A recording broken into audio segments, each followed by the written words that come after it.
Hello friends, study with Devli में आपका स्वागत है। और आज की वीडियो सीरीज में हम बात करेंगे फ्रेंड्स मौर्य काल पर। अभी हमने महाजनपद काल के अंतर्गत हमने अभी जैन धर्म और बौद्ध धर्म का उदय पढ़ा था। आज हम बात करेंगे मौर्य वंश साम्राज्य स्थापित हुआ है और इसका जो टाइम पीरियड है वो है फ्रेंड्स 322 ईसा पूर्व से 185 ईसा पूर्व। ठीक है, 322 ईसा पूर्व से 185 ईसा पूर्व मौर्य वंश का टाइम पीरियड है। ठीक है, तो चलिए फ्रेंड्स शुरू करते हैं। तो फ्रेंड मौर्य वंश में जो इसके संस्थापक हुए ये सबसे पहले आए चंद्रगुप्त मौर्य। ठीक है, तो चंद्रगुप्त मौर्य इसके संस्थापक हुए। ठीक है, जो आप सामने फोटो लगी हुई है ये कौन है? चंद्रगुप्त मौर्य। ठीक है, तो चंद्रगुप्त मौर्य मौर्य वंश के संस्थापक थे। ठीक है, तो इनके बारे में हम पढ़ते हैं। ठीक है, तो चंद्रगुप्त मौर्य संस्थापक माने जाते हैं और हमें मौर्य वंश की जो जानकारी मिलती है ये हमें मुख्य रूप से 3 स्रोतों से मिलती है कि मौर्य वंश स्थापित था और मौर्य वंश कहाँ पर, मौर्य वंश शासन व्यवस्था कैसी थी और कैसे कैसे वहाँ पर कानून व्यवस्था थी, जो भी था ये हमें 3 स्रोतों से मिलता है। मौर्य वंश के बारे में हमें जानकारी 3 स्रोतों से मिलती है। एक है देसी स्रोत, एक है पुरातात्विक स्रोत और एक है फ्रेंड्स विदेशी विवरण। ठीक है, एक आप लिख लेंगे विदेशी विवरण। ठीक है, देसी स्रोत, विदेशी स्रोत। अब इसमें क्या अंतर है और हमें ये कहाँ से मिला है? ठीक है फ्रेंड्स, इस पे आप ध्यान देंगे। तो विदेशी साहित्य के अंतर्गत बात करें तो जातक कथाएं हैं, जो जैसे मैंने आपको बताया था गौतम बुद्ध की जो जातक कथाएं हैं, भद्रबाहु की जो कल्पसूत्र है और एक रचना आप लिख देंगे फ्रेंड्स मुद्रा राक्षस। ठीक है, मुद्रा राक्षस ये किताब लिखी है किसने? ये किताब लिखी है विशाखा दत्त ने। ठीक है, इसका आप नाम लिख देंगे विशाखा दत्त। ठीक है, मुद्रा राक्षस किताब है किसकी? विशाखा दत्त की। ठीक है, तो यहाँ से हमें ये देसी साहित्य हमारे देश में जो लेखक हुए इन्होंने मौर्य वंश के बारे में जानकारी दी है। ठीक है, जो मैंने आपको सोमदेव की बताई थी, सोमदेव की कथा सरित सागर, यहाँ से मौर्य वंश की हमें जानकारी मिलती है। ठीक है, अब हम बात करते हैं फ्रेंड्स विदेशी विवरण। तो विदेशी विवरण में हमें जैसे मैगस्थनीज आए थे, मैगस्थनीज ने एक किताब लिखी है फ्रेंड्स इंडिका।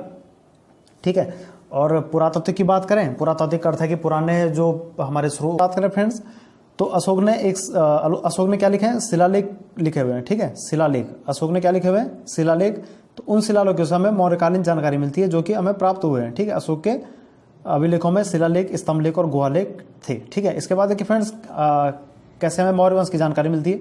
ठीक है, तो ये अन्य हमें जानकारियाँ मिलती है जैसे जो हमारे विदेशी यात्री आए, जैसे ह्वेनसांग, फाहियान। ह्वेनसांग हर्षवर्धन के समय आए। ठीक है, चीनी यात्री थे फाहियान। ठीक है, तो इनके बारे में जानकारी मिलती है। ठीक है, तो चंद्रगुप्त मौर्य मौर्य साम्राज्य के संस्थापक थे। आप इसमें एक बात और याद रखेंगे, अभी हम 322 ईसा पूर्व से 185 पढ़ रहे हैं ईसा पूर्व। ठीक है, मौर्य वंश भारत का सबसे प्राचीनतम राजवंश माना जाता है। ठीक है, राजवंश इसलिए कह रहे हैं क्योंकि यहाँ पर एक साम्राज्य राजनीतिक रूप से विस्तारित हुआ, एक तरीके से विस्तारित हुआ। ठीक है, इसलिए इसको भारत का प्राचीनतम राजवंश माना जाता है। ठीक है, इसके बाद इसमें हम पढ़ेंगे कि चंद्रगुप्त मौर्य ने क्या क्या किया, इनके नाम क्या थे, इन्होंने किसको जीता। ठीक है, क्या क्या निर्माण कार्य कराए। ठीक है, तो चलिए फ्रेंड्स शुरू करते हैं इन्होंने क्या किया। ठीक है, तो चंद्रगुप्त मौर्य के बारे में पहला फैक्ट आप लिखेंगे, चंद्रगुप्त मौर्य को यूनानी भाषा में सेंड्रोकोट्स, जो आपके सामने फोटो लगी है, चंद्रगुप्त मौर्य को यूनानी भाषा में क्या बोलते हैं फ्रेंड्स? सेंड्रोकोट्स बोलते हैं, सेंड्रोकोट्स बोलते हैं, यूनानी भाषा में बोलते हैं। ठीक है, चंद्रगुप्त मौर्य को कहते हैं। ठीक है, इन्होंने क्या किया? दूसरा फैक्ट आप लिखेंगे 322 ईसा पूर्व। ठीक है, 322 ईसा पूर्व मगध को जीता और पिछली वीडियो में आपको बता चुका था 322 ईसा पूर्व में क्या हुआ था, याद करो। इस समय नंद वंश के घनानंद का शासन था मगध पर और चाणक्य की मदद से चंद्रगुप्त मौर्य ने उनको मार दिया था, किनको? घनानंद को, और मौर्य वंश की वहां पर स्थापना कर दी थी। चंद्रगुप्त मौर्य गद्दी पर बैठे थे, अर्थात ये समकालीन चल रहा है चंद्रगुप्त मौर्य इसके बाद। ठीक है, ये मतलब घनानंद लास्ट शासक थे तो चंद्रगुप्त मौर्य बैठ गए। इसके लिए उन्होंने अपने गुरु और अपने प्रधानमंत्री किसकी सहायता ली? उनके प्रधानमंत्री कौन थे? चाणक्य थे, जिनका दूसरा नाम विष्णुगुप्त भी था। ठीक है, तो आप इस बात को याद रखेंगे। ठीक है, इसको आप नहीं भूलेंगे। इसके बाद देखिए इनके बारे में फैक्ट क्या है। जो चंद्रगुप्त मौर्य थे फ्रेंड्स ये जैन धर्म के समर्थक थे। ठीक है, चंद्रगुप्त मौर्य जैन धर्म को मानते थे, ये फैक्ट आप याद रखेंगे, जैन धर्म को मानते थे ये। ठीक है, और इन्होंने गुजरात में एक झील है, सुदर्शन झील। ठीक है, गुजरात में एक झील कौन सी है? सुदर्शन झील, इसका निर्माण कराया, सुदर्शन झील का निर्माण कराया। सुदर्शन झील की फोटो आपको आपके डिस्प्ले पर दिख रही है। ठीक है फ्रेंड्स।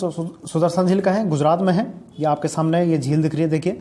तो इसका निर्माण किया था चंद्रगुप्त मौर्य ने, ठीक है। गुजरात में है सुदर्शन झील, आपके सामने इसकी फोटो दिख रही है, चंद्रगुप्त मौर्य की फोटो ये है, ठीक है। तो आप समझ गए होंगे इनके द्वारा जो काम किए गए, ठीक है। अब थोड़ा हम चाणक्य के बारे में जानते हैं, ठीक है। चाणक्य जो चंद्रगुप्त मौर्य के प्रधानमंत्री थे, ठीक है, जो चंद्रगुप्त मौर्य से काफी प्रभावित हुए थे, ठीक है। ये इनके गुरु भी बने। इन्होंने एक किताब लिखी है अर्थशास्त्र। इन्होंने एक किताब कौन सी लिखी है फ्रेंड? अर्थशास्त्र लिखी है, जो कि पॉलिटिक्स पर आधारित है। ध्यान देना, अर्थशास्त्र पर आधारित नहीं है, ये एक राजनीति की किताब है, ठीक है। इसमें राजनीति के नियम कानून के बारे में इन्होंने बात की है, ठीक है। आपको पता होना चाहिए, इंपॉर्टेंट क्वेश्चन है, चाणक्य के बारे में ये पूछता है। चाणक्य जिनका दूसरा नाम कौटिल्य भी है, इनको विष्णुगुप्त भी कहते हैं, ठीक है। ये इंपॉर्टेंट इसमें है, आप इसको याद रखेंगे फ्रेंड्स, ठीक है। इसके बाद देखिए फ्रेंड इनके बारे में, इसके बाद क्या होता है, चंद्रगुप्त मौर्य की मृत्यु होती है, ठीक है। और ये इंपॉर्टेंट है कि चंद्रगुप्त मौर्य की मृत्यु कैसे होती है, ठीक है। तो चंद्रगुप्त मौर्य की मृत्यु होती है फ्रेंड्स संलेखना विधि से, ठीक है। मैंने आपको बताया था जैन धर्म में एक विधि इंपॉर्टेंट थी, संलेखना विधि, जिसमें शरीर को भूखा रहकर त्यागते थे, ठीक है। जैसे भद्रबाहु मरे, भद्रबाहु और चंद्रगुप्त मौर्य ऐसे मरे, ठीक है।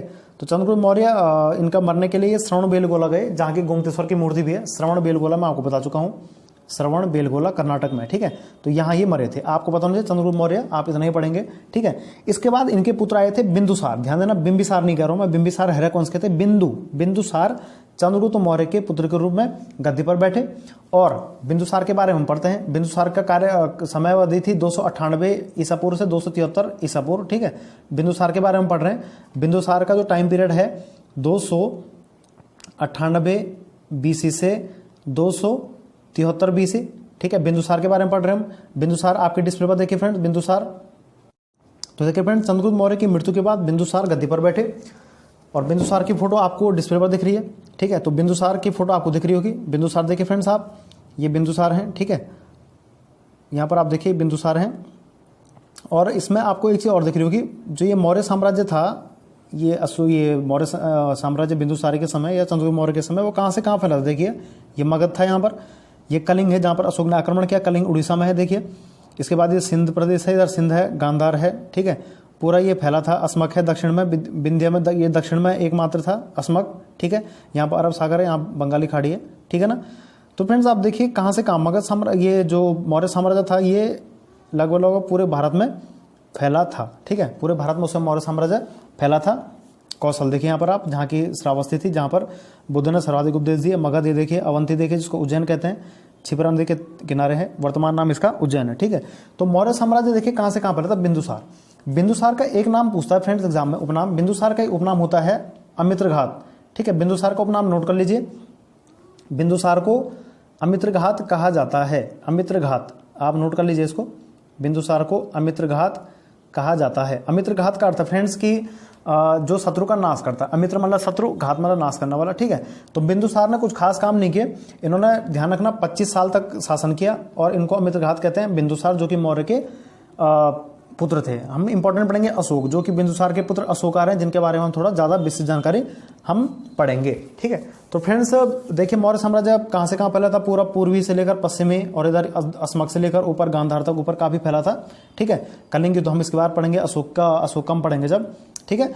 तो बिंदुसार ये अमित्रघात के रूप में माने जाते हैं। दूसरे नंबर पर आए थे चंद्रगुप्त मौर्य के बाद, ठीक है।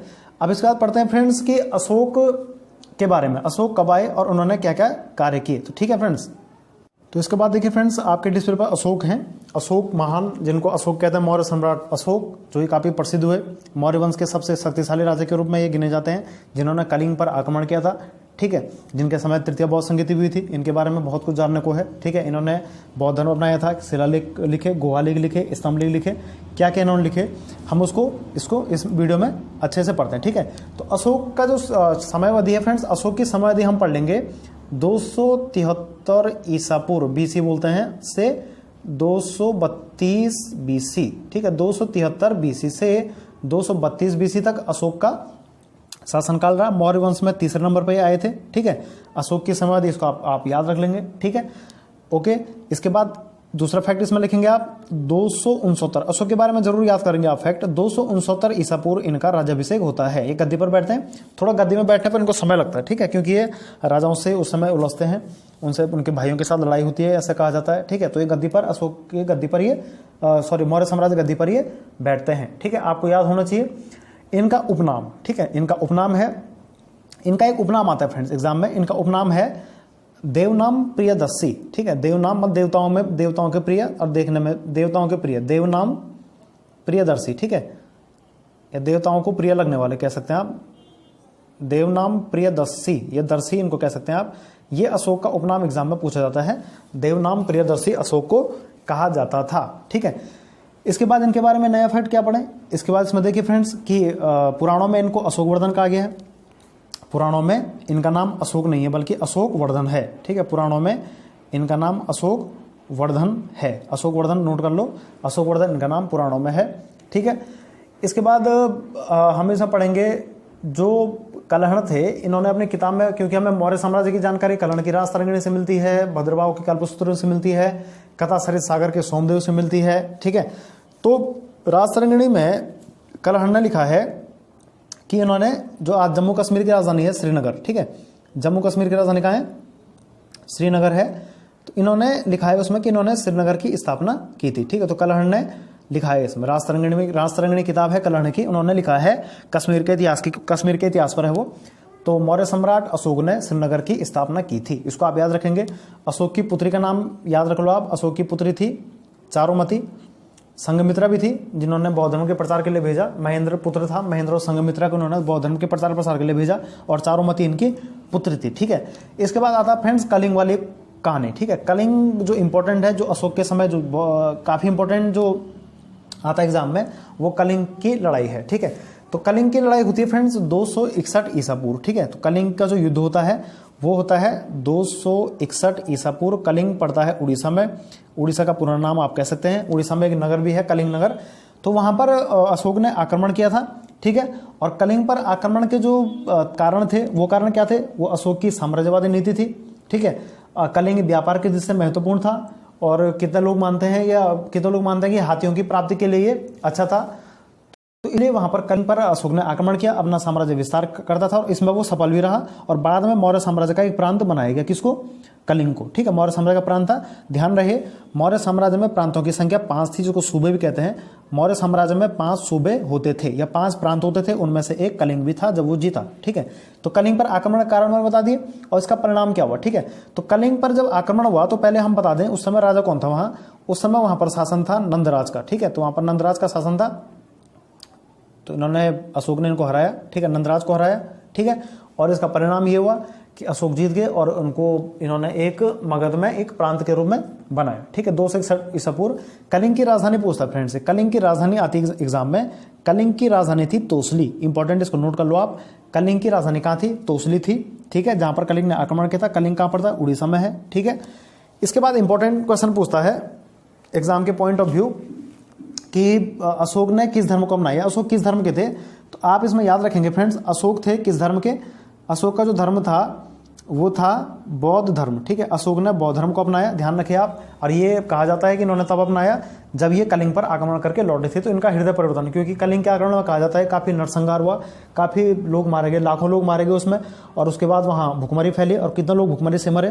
तो अशोक को इससे काफी दुख हुआ, अशोक को काफी दुख हुआ। उन्होंने कहा कि मैं नरसंहार नहीं करूंगा, पशु बलि नहीं करूंगा, अहिंसा को अपनाऊंगा या हिंसा नहीं करूंगा। उसके बाद उन्होंने इन चीजों को अपने शिलालेख, स्तंभ लेख और गुहा लेख, इनके 3 अभिलेख मिलते हैं, इसमें इन्होंने अपने अपने बारे में बताया, ठीक है, या जनता को इन्होंने संबोधित किया, ठीक है ना। इसके बाद उन्होंने बौद्ध धर्म का प्रचार प्रसार भी किया, ठीक है। अब हम ये पढ़ते हैं कि कलिंग, हाँ, कलिंग के युद्ध के बाद क्या क्या हुआ। तो ध्यान के फ्रेंड्स, कलिंग के युद्ध के बाद वो उनको प्रांत बनाया, मैंने आपको बता दिया। अब ये बताता हूं मैं आपको कि अभिलेख क्या होते थे, ठीक है। तो अभिलेख क्या होते थे, तो चलिए फ्रेंड्स समझते हैं कि अभिलेख क्या थे। तो अभिलेख का अर्थ है कि कोई डॉक्यूमेंट, या जैसे अभिलेख का अर्थ है कि हम किसी चीज को जनता तक पहुंचा रहे हैं, किस रूप में पहुंचा रहे हैं, किस अभिलेख के रूप में पहुंचा रहे हैं, क्या साक्ष्य के रूप में पहुंचा रहे हैं। तो एक साक्ष्य हमें वो स्तंभ से मिलता है, पिलर से मिलता है, वो हमें पत्थर के रूप में मिलता है, वो हमें गुफाओं के रूप में मिलता है, ठीक है। तो अशोक ने कहाँ कहाँ ये लिखे हैं और कितना ये हैं, मैं आपको इसके बारे में जानकारी देता हूँ, ठीक है। तो अशोक के जो अभिलेख हैं, ध्यान रखें फ्रेंड्स, अशोक के जो कि हम अशोक के बारे में पढ़ रहे हैं, अशोक के अभिलेख 3 रूपों में मिलते हैं, 1, 2 और 3, ठीक है। एक मिलता है शिलालेख, शिला का अर्थ है पत्थर। एक मिलता है स्तंभ, जो पिलर होते हैं, स्तंभ के रूप में मिलते हैं। और एक मिलता है गुहा, गुहा का अर्थ होता है गुफा, ठीक है। अशोक के अभिलेख जो हैं वो 3 रोल मिलते हैं। शिला मतलब प्रस्तर लेख, जिसको प्रस्तर लेख भी कहते हैं, प्रस्तर मतलब पत्थर, स्तंभ मतलब पिलर, और गुहा लेख गुफा के रूप में, ठीक है। अब आपको बता दूं, शिला का अर्थ पत्थर से होता है, अर्थात पत्थर पर जैसे हम उकेर के लिखते हैं, तो ऐसा उस समय लिखा गया है, ठीक है, अशोक के द्वारा लिखवाया गया है। इसकी लिपि कौन सी थी, और मैं आपको चित्र के साथ बताऊंगा, ठीक है, इसकी लिपि कौन सी थी, ठीक है। तो सबसे पहले फ्रेंड्स, अभिलेख के अंतर्गत हम शिलालेख पर बात करते हैं। शिलालेख या प्रस्तर लेख क्या थे, ठीक है, शिलालेख या प्रस्तर लेख क्या थे। तो मैं आपको बताता हूं, शिलालेख को प्रस्तर लेख भी कहते हैं। इनकी संख्या फ्रेंड्स याद रखिए आप 14 थी। अशोक के 14 पत्थर वाले लेख प्राप्त हुए हैं, जो कि पत्थरों पर उकेरे गए हैं, ठीक है, पत्थरों पर उकेरे गए हैं, अर्थात उस समय मौर्य साम्राज्य की जानकारी मिलती है, ठीक है। सबसे पहले अशोक के अभिलेख जो थे, ध्यान रहे शिलालेख नहीं कह रहा हूं मैं, अभिलेख में तीनों आ जाएंगे। सबसे पहले अशोक के जो अभिलेख थे उनको ढूंढा था किसने, पैंथलर ने, पादरेटी पैंथलर या पैंथलर ने खोजा था। आप इसको नोट कर लेंगे, फैक्ट है आपके लिए। और जेम्स प्रिंसेप ने पढ़ने में सफलता पाई थी। जेम्स प्रिंसेप, क्योंकि पढ़ना भी एक मुसीबत थी, क्योंकि लिपि इनकी क्या थी मैं आपको बताता हूँ। जेम्स प्रिंसेप ने पढ़ने में सफलता पाई थी, और खोजी कितने थी, पी पैंथलर ने, पी पैंथलर, पादरेटी पैंथलर इनका पूरा नाम था, ठीक है। अभिलेख को चाहे वो शिलालेख के रूप में, चाहे वो गुहालेख को, चाहे कोई भी हो, लेकिन इन्होंने अशोक के जो लेख थे उनको पढ़ा, खोजा और अपना अपना कार्य किया, ठीक है। अब हम पढ़ते हैं अशोक के शिलालेख कितने हैं और कहाँ कहाँ हैं और किस लिपि में है, ठीक है। तो देखिए फ्रेंड्स, अशोक के जो शिलालेख हैं, अशोक के शिलालेखों की संख्या 14 है। ध्यान रखिए, ये शिलालेख ब्राह्मी लिपि में लिखे गए हैं, ठीक है। जैसे हमारी लिपि हिंदी की है, तो हमारी हिंदी की लिपि का विकास भी ब्राह्मी लिपि से हुआ है। हमारी हिंदी की लिपि देवनागरी है भले ही, लेकिन ब्राह्मी लिपि से हुआ है, क्योंकि ब्राह्मी लिपि भी ध्यान दें आप कि बाएं से दाएं लिखी जाती है, जैसे मैं अभी लिख रहा हूं इधर से इधर को, ठीक है। तो ब्राह्मी लिपि कैसे लिखी जाती है मैं आपको पिक्चर में दिखाता हूं। देखिए फ्रेंड्स, तो देखिए फ्रेंड्स, आपके सामने ब्राह्मी लिपि का ये एग्जाम्पल में लेके आया हूँ। ये देखिए ब्राह्मी लिपि बाएं से दाएं, जैसे हमारी हिंदी की लिपि में ओ लिखते हैं ऐसे, तो ब्राह्मी में कुछ ऐसा लिखते हैं। तो आप देख लीजिए ब्राह्मी लिपि में कैसा है, थोड़ा आपके नॉलेज के लिए बता रहा हूँ, ठीक है। तो ये ऐसे हमें अशोक के जो मिले हैं 14 शिलालेखों में से, अगर हम सहबाजगढ़ी और मानसेरा को छोड़ दें, क्योंकि ध्यान रखें फ्रेंड्स, अशोक के 14 शिलालेखों में 2-3 शिलालेख ऐसे हैं जो ब्राह्मी लिपि में नहीं है, शेष ब्राह्मी में है। वो लिपि खरोष्टी में है, जैसे सहबाजगढ़ी खरोष्टी में है। तो ध्यान रखें फ्रेंड, देखिए जो खरोष्टी लिपि में है वो सहबाजगढ़ी शिलालेख का नाम है, जो कि पाकिस्तान में है, और मानसेरा पाकिस्तान में है शिलालेख का नाम। लेकिन अगर हम अन्य की बात करें, जैसे अन्य शिलालेख बड़े वाले हैं, क्योंकि 2 प्रकार के शिलालेख थे, एक बड़े एक छोटे। तो अशोक के जो शिलालेख हैं जो पत्थरों पर लिखे गए हैं वो ब्राह्मी लिपि में है, खरोष्टी लिपि में नहीं है। ब्राह्मी लिपि में है, खरोष्टी में केवल मानसेरा और सहबाजगढ़ी है, ठीक है। ध्यान रखें, अंतर ब्राह्मी लिपि बाएं से दाएं ओर लिखी जाती है, इधर से इधर जैसे हम लिख रहे हैं, और खरोष्टी दाएं से बाएं ओर लिखी जाती है, ठीक है। हम देहरादून के कालसी की बात करें, तो देहरादून के कालसी में जो अशोक की लिपि है वो ब्राह्मी लिपि में लिखा गया है। कालसी का शिलालेख मिला है, ध्यान रखिए शिलालेख मिला है, क्योंकि वो पत्थर पे लिखा गया है। और पत्थर पे कैसे लिखते थे, देखिए फ्रेंड्स, तो देखिए फ्रेंड्स, ये देखिए आप, पत्थर पे लिखा हुआ है, पत्थर पे लिखा है, जैसे कलिंग सॉरी जो उसका है, ये कालसी का भी है। तो इसी प्रकार ये पत्थरों पे ही लिखा हुआ है। देखिए आप, जैसे पत्थर पर लिखा हुआ है लिपि, हम इसको पढ़ना आसान नहीं है, क्योंकि ये ब्राह्मी लिपि में है, मानसेरा सहबाजगढ़ी का खरोष्टी लिपि में है। तो ध्यान रखें फ्रेंड्स, बाएं से दाएं ओर लिखी जाती है लिपि, हम पढ़ नहीं पाएंगे।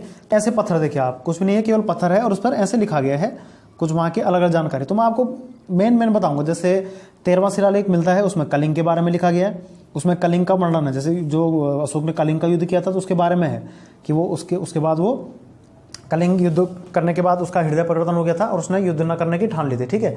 तो ऐसे ही हमें शिलालेख मिले हैं, शिला करते पत्थर पर लिखे गए, उकेरे गए। देखिए फ्रेंड कैसे उकेरे गए हैं, ऐसे हमें 14 मिले हुए हैं, आप इसको याद रखो। ऐसे पत्थर में कुल मिलाकर 14 मिले हैं, अलग अलग जगह से, ठीक है, ठीक है ना, सबसे अलग अलग जगह से मिले हैं। और ये मेन स्थानों से मिले हुए हैं, ठीक है, जो कि 8 है, ठीक है। मेन 8 स्थानों से मिले हुए हैं 14 प्रकार के। ऐसा नहीं कि 14 शिलालेख 14 जगह मिले, ऐसा नहीं है। 14 प्रकार के पत्थर 8 जगह से मिले हुए हैं, ठीक है ना। उनमें से एक कालसी भी हमारा देहरादून में है, ठीक है। तो आप समझ गए फ्रेंड्स, ऐसे पत्थरों पर हमें ये मिलते, तो इसको हम एक नाम दे रहे हैं शिलालेख, ठीक है। इसको हम नाम क्या दे रहे हैं, शिला करते पत्थर, ठीक है। अब हम बात करते हैं फ्रेंड्स, मैंने आपको बता दिया मानसेरा और सहबाजगढ़ी पाकिस्तान में है, शेष भारत में है, ठीक है, ऐसे। अच्छा, अब हम बात करते हैं स्तंभलेख की, ठीक है। तो अशोक के शिलालेख तो 14 मैंने बताए, ऐसे 14 प्रकार के हैं जो कि 8 जगह से मिले हुए हैं। तो अब अशोक के हम स्तंभलेख की बात करें फ्रेंड्स, तो अशोक के स्तंभलेख हैं कितने, अशोक के स्तंभलेख कितने हैं, अशोक के 7 क्या है स्तंभलेख है, पिलर एडिक्ट बोलते हैं उसको, स्तंभलेख तो देखिए फ्रेंड्स, इसके बाद स्तंभ लेख हम पढ़ते हैं। ठीक है, तो शिलालेख की संख्या 14 थी। स्तंभ लेख आपके सामने डिस्प्ले पर दिख रहे हैं। स्तंभ लेख को पिलर एडिट कहते हैं। देखिए पिलर जैसे होते हैं, नॉर्मल सी बात है, जैसे पिलर होते हैं, देखिए कि पिलर हैं, तो पिलर जैसे जो होते हैं इसको हम स्तंभ कहते हैं। तो इस पर देखिए आप ये लेख लिखे हुए हैं, देखिए तो अशोक द्वारा जो ये लेख इस पर लिखे गए इसको पिलर एडिट कहा गया है। और इनकी संख्या फ्रेंड्स, इनकी संख्या 7 बताई गई है। ठीक है फ्रेंड्स, इनकी संख्या कितनी बताई गई है?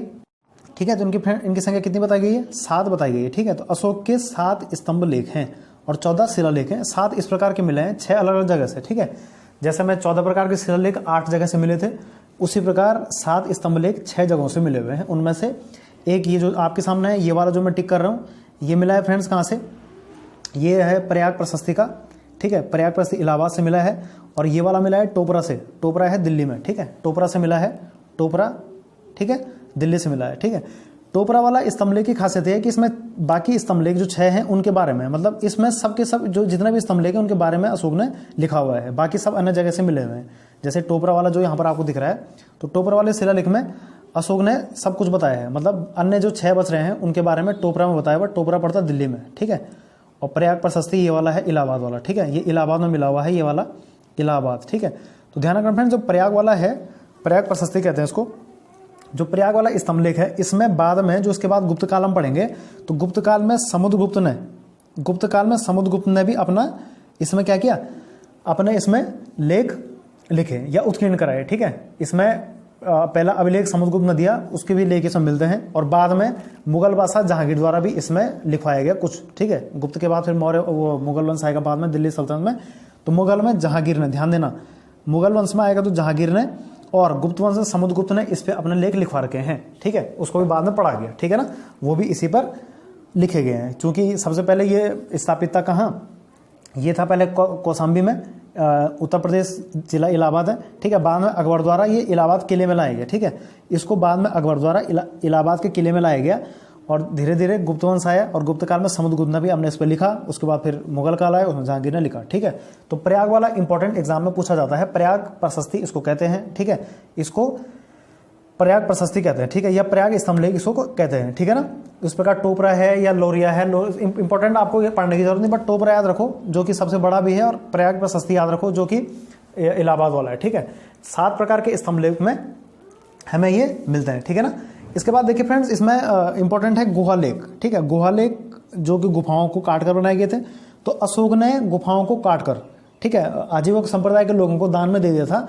ये गुफाएं अशोक ने 4 प्रकार की गुहा लेख बना रखे हैं। अर्थात टोटल बात करें तो अशोक ने 14 शिलालेख और 7 स्तंभ लेख और 4 गुहा लेख बनाए हैं, गुफाओं पर लेख बनाए हैं। तो देखिए फ्रेंड्स, वो गुफाएं कहाँ हैं, आपके डिस्प्ले पर दिख रहा है। तो देखिए फ्रेंड्स, आपके सामने ये कुछ गुफा टाइप की लग रही है। तो ये गुफा कहीं नहीं, ये गुफा है बिहार में। ठीक है, आप नोट कर लीजिए, ये गुफा बिहार के बराबर पहाड़ियों में है। ध्यान देना, एग्जाम में पूछा जाता है बराबर की पहाड़ियाँ। तो बराबर की पहाड़ियों को काटकर अशोक ने इस प्रकार की गुफाएं बनाई थी। ठीक है, और इनमें लेख उत्कीर्ण कराए थे। और ये गुहाएं रहने के लिए भी थी। और ये किसके लिए रहने के लिए बनाई थी? अशोक ने आजीविक संप्रदाय के साधु संतों को, आजीविक संप्रदाय जिसके संस्थापक मखली घोषाल ने बताए थे। आजीविक संप्रदाय को नियतिवाद भी कहते हैं कि ये कहते हैं कि जो ब्रह्मांड में हो रहा है वो पूरा निर्धारित है, जो ब्रह्मांड में हो रहा है ये पहले से निर्धारित है, ऐसा आजीविक संप्रदाय के लोग कहते हैं। तो अशोक ने इनके लिए एक गुफाएं बनाई थी जो कि बिहार के बराबर पहाड़ियां हैं, पहाड़ियों का नाम है बराबर। इनको काट के गुहा लेख बनाए और ये आज हमें अभिलेख के रूप में प्राप्त होते हैं। यहाँ पर भी उन्होंने उत्कीर्ण करा रखे हैं। ठीक है, तो देखिए फ्रेंड, आपके सामने ये इमेज के साथ है, आपको ध्यान भी आ रहा होगा, इसको आप माइंड में ये आपके याद रहेगा। ठीक है, तो अशोक ने क्या किया, बराबर की पहाड़ियों को काट और आजीविक संप्रदाय के लोगों को दान में दे दिया था। तो इस प्रकार अशोक के 4 गुहा लेख यहाँ मिलते हैं। ये कि बराबर की पहाड़ियों में ही है, अशोक के 4 इधर ही हैं, बिहार में ही है, बाकी अन्य जगह नहीं मिले। ठीक है, तो आप समझ होंगे फ्रेंड्स। इसके बाद देखिए हम कुछ 2-4 प्रश्न आपके सामने डिस्कस करता हूँ। इसके बाद देखिए फ्रेंड्स, कुछ प्रश्न हम पढ़ते हैं। तो मौर्य काल की जो शासन व्यवस्था थी उसमें कुछ प्रश्न मैं आपके सामने लेकर आया हूँ। मौर्य काल में सीता किसको बोलते थे? फ्रेंड्स, रामायण की सीता नहीं कह रहा हूँ मैं। मौर्य काल में सीता भूमि किसको कहते थे? सीता भूमि कहते थे राजकीय भूमि को, राजकीय मतलब सरकारी भूमि। ठीक है, सरकारी भूमि को सीता भूमि कहते थे। पहला प्रश्न इंपॉर्टेंट आज का। फिर दूसरा, वैसे कल वस्तुनिष्ठ में आएंगे, पर्ण। मौर्य काल में पर्ण क्या था? ठीक है, तो मौर्य काल में पर्ण क्या था? मौर्य काल में पर्ण सर्वाधिक प्रचलित वो थी, सर्वाधिक प्रचलित फेमस क्या थी?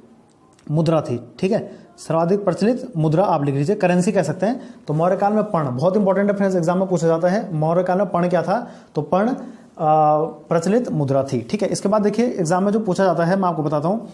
मौर्य काल में गुप्तचरों को क्या कहते थे, मौर्य काल में जो गुप्तचर होते थे उनको कहते थे गूढ़ पुरुष, गूढ़ पुरुष, ठीक है, क्योंकि ये गूढ़ बातें छिपाते थे, बताते नहीं थे, ठीक। मौर्य काल में जो गुप्तचर होते थे उनको गूढ़ पुरुष कहा गया है, ठीक है। इसको आप नोट कर लेंगे, इंपॉर्टेंट क्वेश्चन है। इसके बाद फ्रेंड्स मौर्य वंश खत्म हो रहा है, अशोक की मृत्यु हो रही है। अशोक की मृत्यु होती है 232 ईसा पूर्व, ठीक है। अशोक की मृत्यु कब होती है, 232 ईसा पूर्व होती है, ठीक है। और उसके बाद उत्तराधिकारी कौन होते हैं, तो इस पर भी संदेह है। इसके बाद अलग अलग जगह कहीं कहीं कोई रहा है कुणाल गद्दी पर बैठे, अशोक के पुत्र बैठे हैं, या कोई जालोक कहता है कि जालोक बैठे हैं, या कश्मीर के जो इतिहास है राजतरंगिणी में कलहंडा लिखा है कि अशोक के पुत्र उसमें बैठे, कौन बैठे, जालोक बैठे। उन्होंने लिखा अशोक का पुत्र जालोक था। एक महेंद्र और संघमित्रा भी थे जिनको उन्होंने बौद्ध धर्म के प्रचार प्रसार के लिए भेजा। वो भी कितना लोग अलग मानते हैं, तो उसमें कोई संशय है, ठीक है। तो फ्रेंड्स आपको इसमें लास्ट टॉपिक याद रखना है कि मौर्य वंश के अंतिम शासक, मौर्य वंश के अंतिम शासक कौन थे। फ्रेंड्स में आपने याद रखना है कि मौर्य वंश के अंतिम शासक कौन थे। तो मौर्य वंश के अंतिम शासक थे फ्रेंड्स बृहद्रथ। मौर्य वंश के अंतिम शासक होते हैं बृहद्रथ, जिनकी हत्या पुष्यमित्र शुंग द्वारा की जाती है और मौर्य वंश यहाँ खत्म हो जाता है। इसके बाद पुष्यमित्र शुंग में हम शुंग वंश पढ़ेंगे। इसके बाद हम शुंग वंश आएगा 185 ईसा पूर्व से 319 ईस्वी में। हम आगे की तरफ बढ़ रहे हैं, ठीक है। अब हम आगे की तरफ बढ़े, हम ईस्वी में बात होगी, ईसा सन धीरे धीरे खत्म होगा, ठीक है। इसके बाद हम गुप्त काल पढ़ेंगे, इसी में शुंग वंश आ रहा है, ठीक है। तो इसके बाद कल फ्रेंड्स हम इस पर वस्तुनिष्ठ प्रश्न करेंगे। उम्मीद है आपको आज मौर्य वंश के अंदर का चंद्रगुप्त मौर्य से लेकर और अशोक तक आपको कुछ समझ में आया होगा। इसके वस्तुनिष्ठ को जुड़े हुए प्रश्न हम कल करेंगे। वीडियो को देखने के लिए थैंक यू। इसे लाइक शेयर और सब्सक्राइब कीजिए और अधिक से अधिक दोस्तों में पहुंचाइए, ठीक है फ्रेंड्स, थैंक यू।